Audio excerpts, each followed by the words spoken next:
적립식 투자의 매직 파워, 이 마력을 알아야 된다. 한 달에 10만 원씩 10년 동안 적립식으로 펀드에 투자했다. 시작할 때는 가격이 10,000원이었는데 그때부터 계속 떨어져가지고 2,000원까지 떨어졌다. 예를 들어서 네. 5년 후에 반등을 시작해가지고 또 5년 동안에 10,000원 원금을 해보겠다. 어떤 거는 10,000원에 사고 어떤 거는 8,000원에 사고 어떤 거는 2,000원에 사고 어떤 건 6,000원에 사고 그럴 거 아니에요. 네. 원래 가격에서 다시 원래 가격으로 돌아왔으니까 본전된 거 아니냐. 본전되겠지 생각하는데 2,410만 원이더라고요. 그렇지 않겠습니까? 이게 적립식 투자의 매력이죠, 진짜. 그러니까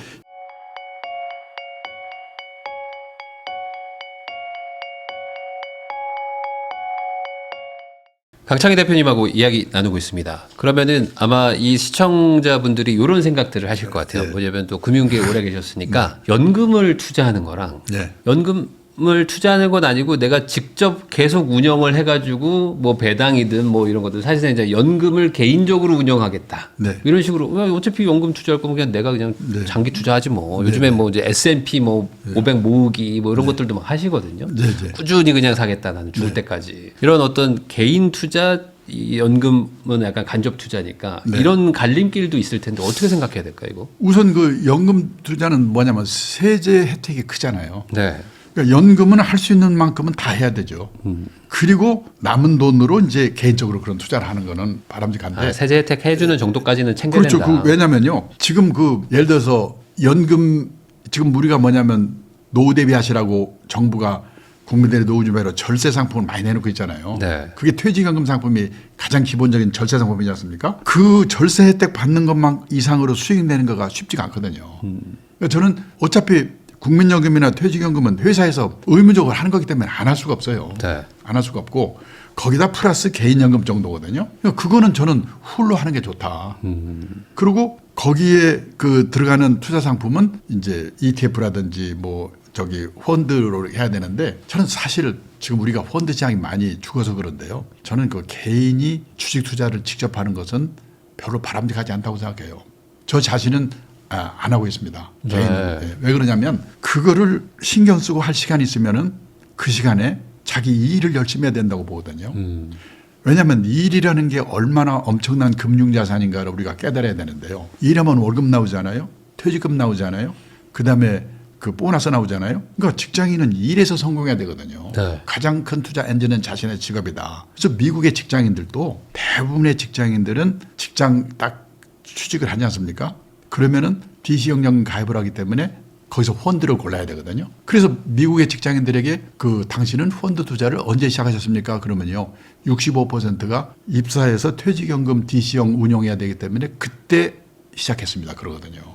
거기서 투자하는 공부를 하는 거예요. 그래서 거기서 배운 지식으로 다른 자산 남은 거 있으면 그 투자를 해요. 그리고 거기서 이제 좀 개별 종목을 직접 투자하는 사람도 있죠. 그렇지만은 가장 기본은 퇴직연금에 있다고 봐야 돼요. 국민연금은 나라에서 해주는 거니까. 기본적인 연금을 우선 해놓고 남은 돈 그러고 여유가 있을 때 그거를 개별적으로 주식을 뭐 직접 한다든지 하는 거다. 그리고 저는 많은 분들이 이 주식 직접 투자를 많이 하는데 이제 조급하니까 빠른 시간에 좀 재산을 모아야 되겠다는 생각하기 때문에 그런데 사실은 이게 너무 심취해 있는 거는 일에 지장을 주거든요. 사실은 그 자료 보셨는지 모르겠는데 3년 전인가 4년 전에 자본시장연구원에서 우리나라 20대 남성 주식 투자자 행태를 대형 몇 개 증권사 샘플링 아주 했는데 보니까 20대 남성 주식 투자자가 1년에 샀다 팔았다를 68번 한다고. 세계적인 자산운용사들이 보면은 2년이나 3년에 한 번씩 샀다 팔았다 하거든요.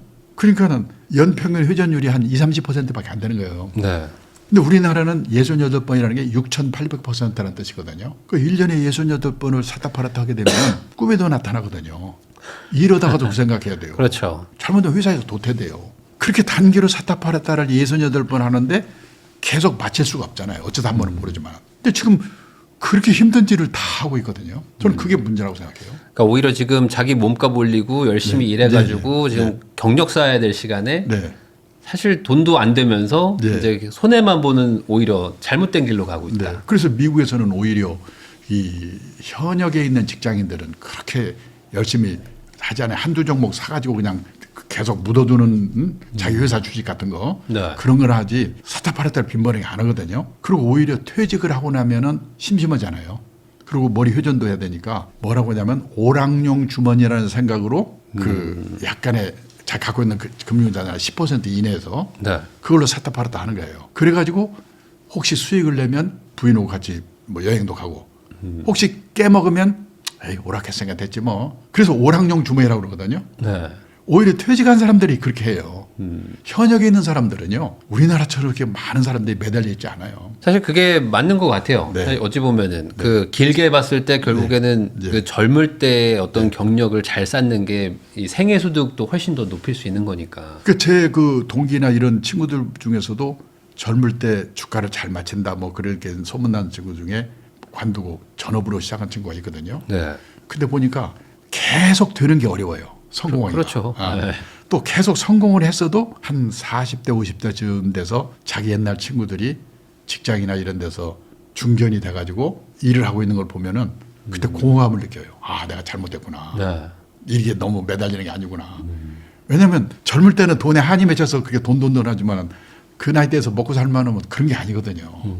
그렇기 때문에라도 한번 직장인들은 이 일이 가장 중요하다는 생각을 하고 재테크는 그 다음 순위에 둬야 된다고 저는 그렇게 생각해요. 그러면 이제 이 영상 보시는 그 직장인 분들이 이제 그럼 나도 이제 좀 재테크 좀 해야겠다라고 네. 생각을 해도 사실 난관이 많거든요. 그 중에 이제 하나가 이제 돈 어떻게 모으냐인데 네. 모아가지고 뭐 어떻게 불리냐 여기서부터도 이제 막 막막합니다. 그래가지고 대표님이 이 세 가지 주머니 만들어라 이런 얘기를 네, 해주신 게 있어요.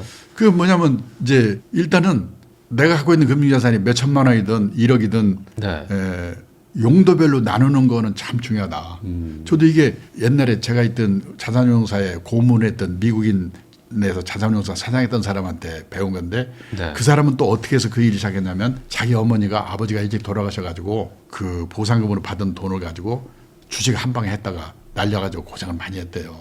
그래서 그 사람이 내가 금융인이 돼가지고 우리 어머니처럼 불행한 분이 한 사람이라도 나타나지 않도록 노려야 되겠다 해가지고 했는데 그 사람이 이제 주장하는 게 세 개의 주머니를 만드세요 그런 거거든요. 네. 그래서 저는 그거를 가지고 저도 얘기를 하는데 첫째 주머니는 뭐냐면 이거는 필수 주머니가 두 개 있어요. 네. 첫째는 생계형 주머니. 생계형. 몇 개월 이내에 먹고 사는데 쓸 돈. 네. 애들 학자금. 원금이 깨져서는 절대 안 되는 돈. 그런 거 있잖아요.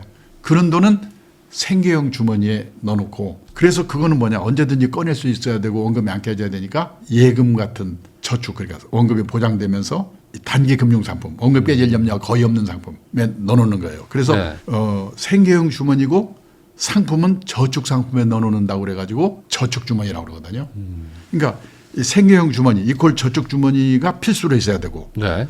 또 하나는 노후 대비로 자산을 그렇게 투자의 원칙을 지켜가면서 모아가는 주머니가 자산 형성 주머니거든요. 그거의 대표적인 게 퇴직연금. 그거는 30년 펀드에 장기 분산 투자하는 거거든요. 네. 원칙을 지켜가면서 그 장기 적립식 투자를 하는 거예요. 그래서 저는 적립식 투자의 매직 파워, 이 마력을 알아야 된다. 예를 들어서요. 어떤 사람이 한 달에 10만 원씩 1년에 100만 원을 10년 동안 적립식으로 펀드에 투자했다. 1년이면 120만 원이고 10년이면 1200만 원이 원금이 들어가거든요. 시작할 때는 가격이 10,000원이었는데 그때부터 계속 떨어져가지고 2,000원까지 떨어졌다. 예를 들어서 네. 5년 동안에. 그리고 5년 후에 반등을 시작해가지고 또 5년 동안에 10,000원 원금을 해보겠다. 그래서 10년 동안에 10,000원에서 2,000원 갔다가 10,000원 갔다. 그러면 원금은 1,200만 원인데 어떤 거는 10,000원에 사고 어떤 거는 8,000원에 사고 어떤 거는 2,000원에 사고 어떤 건 6,000원에 사고 그럴 거 아니에요. 네. 그러면 그 산 펀드의 평가액은 얼마나 될까요? 하고 물어보면요. 다들 원래 가격에서 다시 원래 가격으로 돌아왔으니까 본전된 거 아니냐. 본전되겠지 생각하는데 2,410만 원이더라고요. 2,000원 됐을 때는 기분은 더럽게 나쁘지만은 10,000원일 때 한 주 샀으면 2,000원 때는 5개 사거든요. 네. 그 다음부터 회복력이 빠른 거예요. 그렇지 않겠습니까? 이게 적립식 투자의 매력이죠, 진짜. 그러니까 이거를 확실하게 이해를 해가지고, 그러니까 예를 들어서 연금 투자 같은 경우도 예를 들어서 주가가 떨어지면 손실이 날 거 아니에요. 그럴 때 많은 분들이 작파하거든요. 그럴 때 끊임없이 넣어야 아까 말한 그 매직 파워의 이익을 볼 수가 있거든요. 네.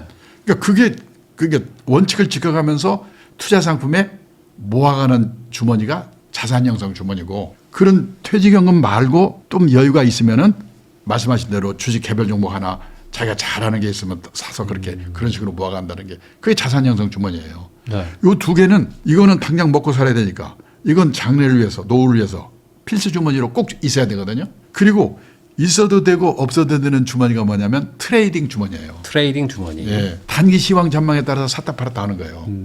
근데 문제는 트레이딩이 나쁜 건 아니에요. 확률은 50%거든요. 그러니까 트레이딩 주머니는 나쁘고 하지 말라는 게 아니고 하되 확률이 50%니까 오락하는 기분으로 해라. 운이 좋게 착 맞으면 기분 좋게 쓰고 깨먹으면 에이 오락했으니까 됐지 해서 10% 범위 내에서 대개 하라고 그래요. 저는 개별 종목을 안 해요. 그거는 그럴 시간이 없으니까. 저는 보통의 직장인은 그래야 된다고 봐요. 근데 제 아내가 좀 해요. 고스톱을 좋아하거든요. 그래서 전 아내한테 그것만 해요. 원칙만 지켜라. 네. 10% 이내 아무리 넘어도 20% 우리 집 재산에 그거 넘어가면 안 된다. 금융자산에. 그것만 지키면은 왜냐하면 구워서 한 돈이 아니기 때문에 벌고 그다음에 그걸 하게 되면 머리 좀 회전도 되고 아무래도 뭐 재미도 있고.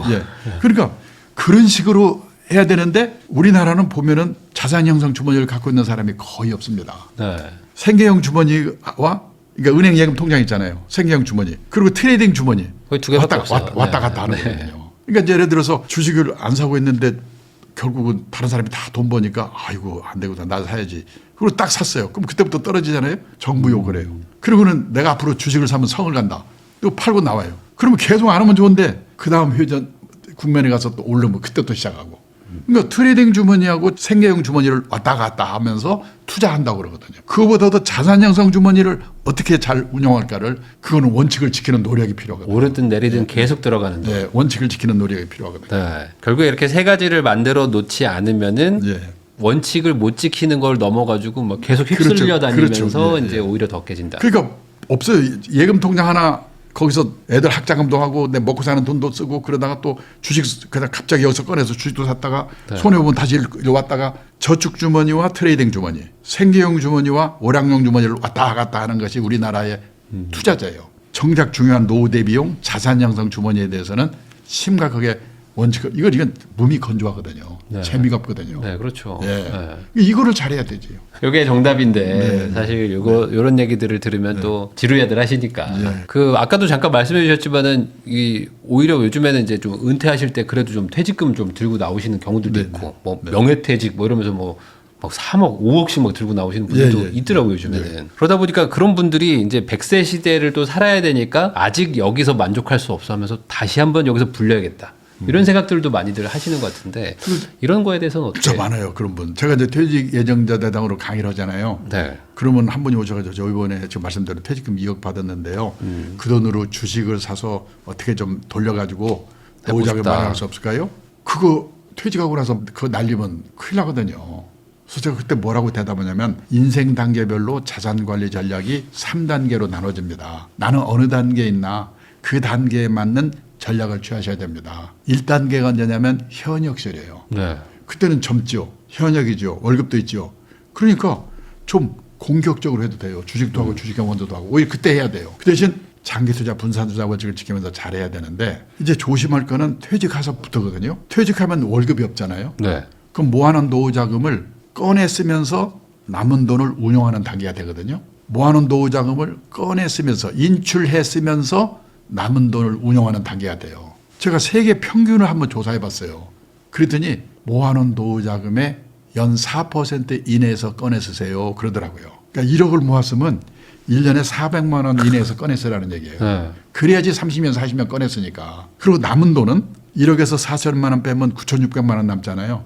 그거는 목표 수익률이 중요합니다. 정기예금 금리 플러스 알파. 지금 우리나라 정기예금 금리가 2.5% 정도거든요. 그러니까 한 3%나 4% 욕심내더라도 5% 정도의 목표 수익률로 보수적으로 하세요. 그런 거거든요. 펀드 투자하는 분이라면은 채권이 좀 많이 포함되어 있는 혼합형 펀드를 해야 되고 주식을 직접 하는 분이라면은 갖고 있는 금융자산의 30-40% 이내에서 해야 되고 그렇게 보수적으로 해야 되거든요. 네. 그런데 튀긴다고 큰일 나요.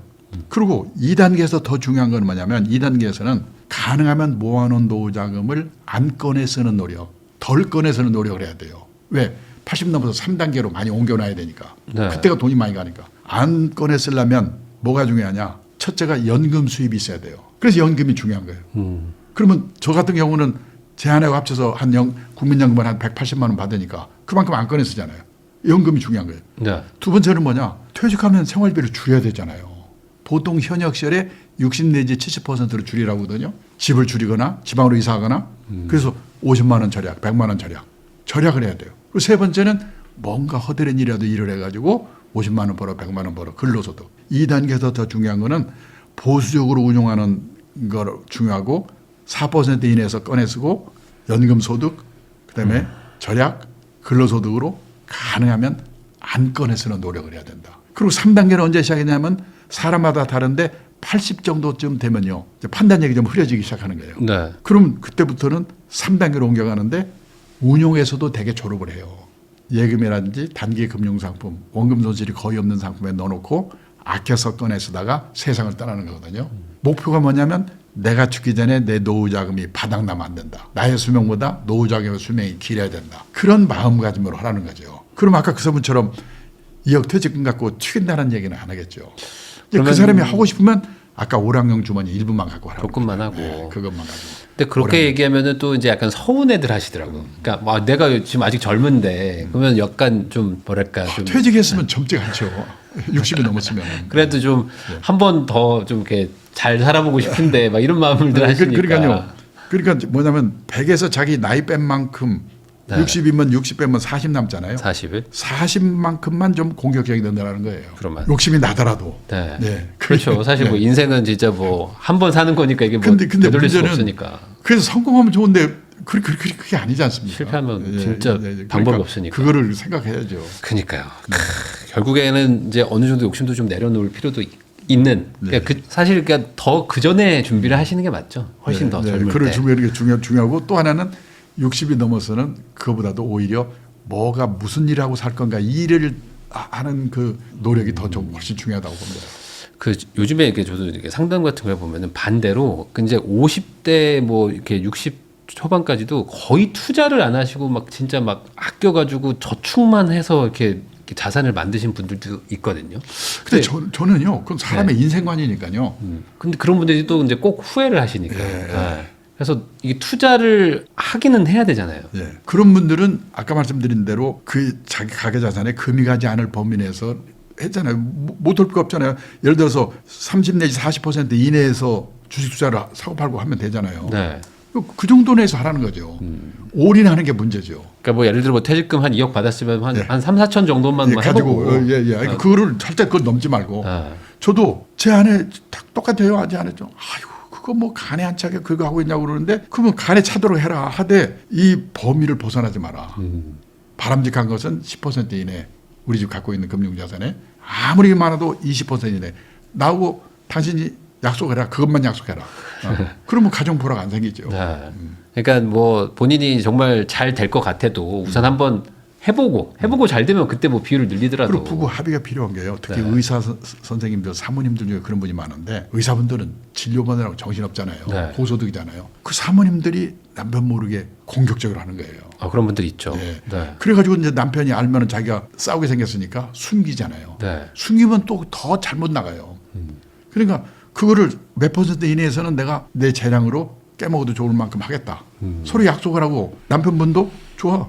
10% 20% 정해놓고 그 안에서 그건 당신 맘대로 해서 돈 벌면 좀 기분 좋게 쓰고 깨먹으면 노랗겠다. 그래서 오락용 주머니라고 생각하고 하겠다면 해라. 그렇게 얘기를 해요. 퇴직하고 나서는 인생 전체를 생각해야 되니까. 그러니까 이게 좀 예전에는 훨씬 더 이제 평균 수명이 좀 짧았는데 이제는 좀 길다 보니까 그 늘어나는 속도 대비 이 노후 대비를 해야 된다는 인식이 좀 뒤늦게 따라오다 보니까 좀 놓쳐버린 분들은 좀 더 조급해하는 것 같아요. 그러니까 노후 준비는 이걸 돈이라고만 생각하니까 저는 이래서 예금만 한 사람도 좀 문제 없다고 봐요. 그 대신 다른 시간에 보람 있는 뭔가 일을 하면 될 거 아니에요. 이게. 그러면은 결국에는 나이에 맞춰가지고 어느 정도 좀 내려놓을 것도 좀 내려놓고 그렇죠. 그렇게 하는 것이 길게 보면 좋은 일이다. 그럼 또 이번에 대표님이 또 책을 쓰셨는데 강창희의 100세 설계 수업이라는 또 책도 쓰셨는데 그러면 이제 결국에는 인생을 한 100세까지 놓고 좀 설계를 해야 된다. 뭐 이런 얘기를 하시려고 하시는 거잖아요. 근데 그 사실은 지금 뭐 이거 제 이름 붙여서 이렇게 참 송구스러운데 인생 설계, 노후 설계 지금까지 말씀드린 내용 전반에 관한 이야기를 제가 1장으로 썼고요. 네. 그다음에 이제 신상훈이라고 하는 분이 주식을 직접 사고 팔고 한다든지 주식 투자. 그런 투자를 하는 방법에 대해서 자기가 경험한 걸 썼고요. 그다음에 유치영이라고 연금 전문가가 아까 말씀드린 연금에 대해서 네. 써가지고 3인 공전인데요. 그 내용이 그러니까 100세 시대의 노후 설계 전반에 관한 이야기가 제 지금까지 말씀드린 내용이고 두 번째가 이제 주로 주식 투자를 직접 할 때 적립식으로 돈을 어떻게 모아서 어떻게 포트폴리오를 짜서 하고 뭐 하는 얘기를 하는 게 두 번째 그 신상훈 씨가 한 거고 네. 그다음에 이제 유치영 씨가 그 국민연금, 퇴직연금, 개인연금, 삼청연금 어떻게 운용해야 연금을 많이 받을 수 있는가 네, 그런 식으로 집필을 해서 책을 만들었습니다. 네. 그러면 결국에 이 100세라는 어찌 보면 되게 길고도 긴 시간인데 그 안에서 내가 이제 착실하게도 잘 하려고 사실 이런 채널들 영상들을 보시는 거거든요. 네. 이런 분들한테 뭐 마지막으로 뭐 한마디 뭐 조언이든 뭐 얘기해 주시면 좋을 것 같습니다. 저는 그 이제 딱 52년 이 업계에서 일을 해왔는데요. 보니까 우리가 이렇게 노후의 3대 불안, 돈, 건강, 외로움에 대비하기 위해서 준비를 해야 되는데 그러기 위해서 자산 관리를 잘해야 되는데 갖고 있는 자산에는 실물 자산, 주로 부동산이죠. 네. 그리고 금융자산, 현금, 예금, 주식, 채권 뭐 이런 금융자산 있는데 지금 우리나라는 너무나 부동산에 올인되어 있는 게 문제라는 걸 하나 말씀드리고 싶고 이 인적 자산, 일에서 성공해야 된다. 그리고 퇴직하고도 소일거리를 가져야 된다. 그거는요. 부부의 화목을 위해서도 중요하고 제 나이 또래 대보면 먹고 사는 건 그럭저럭 해결이 되더라도 많은 분들이 갈 데가 없는 거. 그다음에 역할이 없는 거를 너무나 공허하게 생각하는 거예요. 나이가 그래서 사회에 쓸모가 없어진 것 같아요. 그래서 그런 거를 미리미리 생각해가지고 뭔가 사회 공헌 활동이라든지 취미 활동이라든지 아니면 돈이 모자라면 돈을 버는 활동이라든지 그럴 때는 젊은 사람들이 할 수 없는 일이거나 할 수 있다고 하더라도 하려고 하지 않는 일 할 수밖에 없거든요. 그래서 가능하면 젊을 때부터 퇴직 후에도 할 수 있는 일을 준비하는 게 중요하고 그 준비가 못됐으면 체면을 내려놓고 뭔가 허대는 일이라도 한다.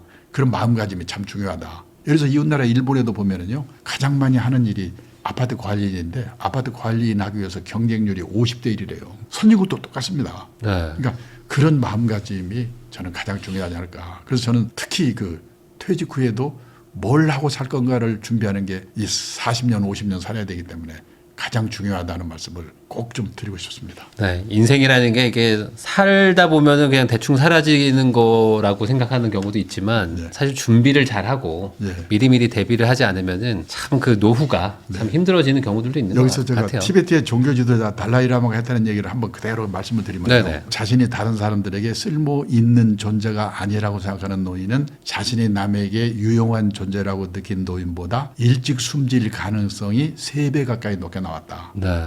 부유한 나라에서 고통과 분노의 정도가 더 심한 건 물질적 부가 부족해서가 아니다. 내가 남에게 필요한 존재라는 느낌이나 내가 사회와 함께하고 있다는 느낌을 더 이상 갖지 못하기 때문에 불행해지는 것이다. 보니까 그런 것 같아요. 네. 근데 이제 제 아는 분이 상당히 고위층의 직장에서 일한 분인데 퇴직하더니 그러더라고요. 자기는 퇴직하고 나니까 쓸모없는 인간이 된 것 같아서 서글프다고. 근데 쓸모 있는 인간을 누가 만들어주는 게 아니거든요. 자기가 만들어야지. 근데 대충 보면요. 왕년에 높은 자리에 있던 사람, 네. 왕년에 그 소위 말하는 끝발이 있던 사람일수록 오히려 이게 안 돼요. 그러니까 그런 거는 좀 생각해볼 대목이 아닐까 그런 생각을 합니다. 네, 이런 내용들 잘 참고하셔가지고 인생에 대한 어떤 긴 장기 플랜들 잘 세우시고 또 대비도 하시면 좋을 것 같다는 생각이 듭니다. 지금까지 강창희 대표님과 이야기 나눴고요. 시청해 주셔서 감사하다는 말씀 전하면서 저도 대표님하고 인사 나누도록 하겠습니다. 오늘 나와주셔서 감사드립니다. 감사합니다.